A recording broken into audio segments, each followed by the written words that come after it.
Exodus chapter 14. Yahweh spoke to Moses and said, "Tell the Israelites to turn back and pitch camp in front of Pi-hahiroth, between Migdol and the sea, facing Baal-zephon. You must pitch your camp opposite this place, beside the sea, and then Pharaoh will think, the Israelites are wandering to and fro in the countryside, the desert has closed in on them.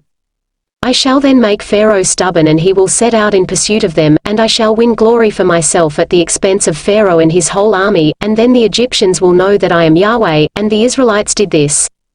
When Pharaoh king of Egypt was told that the people had fled, he and his officials changed their attitude towards the people. "What have we done?" they said, "allowing Israel to leave our service?" So Pharaoh had his chariot harnessed and set out with his troops, taking 600 of the best chariots and all the other chariots in Egypt, with officers in each. Yahweh made Pharaoh king of Egypt stubborn, and he gave chase to the Israelites. The Israelites marched confidently away, but the Egyptians, all Pharaoh's horses, his chariots, his horsemen and his army, gave chase and caught up with them where they lay encamped beside the sea near Pi-hahiroth, facing Baal-zephon. As Pharaoh approached, the Israelites looked up, and there were the Egyptians in pursuit of them. The Israelites were terrified and cried out to Yahweh for help. To Moses they said, "Was it for lack of graves in Egypt, that you had to lead us out to die in the desert? What was the point of bringing us out of Egypt? Did we not tell you as much in Egypt? Leave us alone." We said, "We would rather work for the Egyptians, we prefer to work for the Egyptians than to die in the desert." Moses said to the people, "Do not be afraid, stand firm, and you will see what Yahweh will do to rescue you today. The Egyptians you see today you will never see again. Yahweh will do the fighting for you, all you need to do is to keep calm." Yahweh then said to Moses, "Why cry out to me? Tell the Israelites to march on.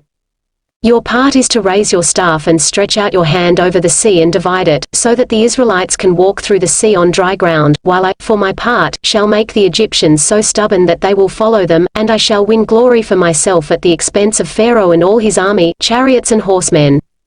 And when I have won glory for myself at the expense of Pharaoh and his chariots and horsemen, the Egyptians will know that I am Yahweh."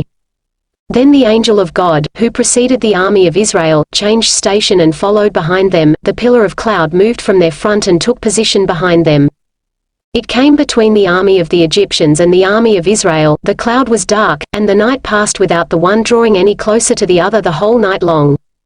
Then Moses stretched out his hand over the sea, and Yahweh drove the sea back with a strong easterly wind all night and made the sea into dry land. The waters were divided and the Israelites went on dry ground right through the sea, with walls of water to right and left of them.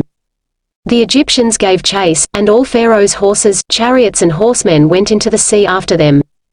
In the morning watch, Yahweh looked down on the army of the Egyptians from the pillar of fire and cloud and threw the Egyptian army into confusion. He so clogged their chariot wheels that they drove on only with difficulty, which made the Egyptians say, "Let us flee from Israel, for Yahweh is fighting on their side against the Egyptians." Then Yahweh said to Moses, "Stretch out your hand over the sea and let the waters flow back on the Egyptians and on their chariots and their horsemen." Moses stretched out his hand over the sea and, as day broke, the sea returned to its bed, the fleeing Egyptians ran straight into it, and Yahweh overthrew the Egyptians in the middle of the sea. The returning waters washed right over the chariots and horsemen of Pharaoh's entire army, which had followed the Israelites into the sea. Not a single one of them was left.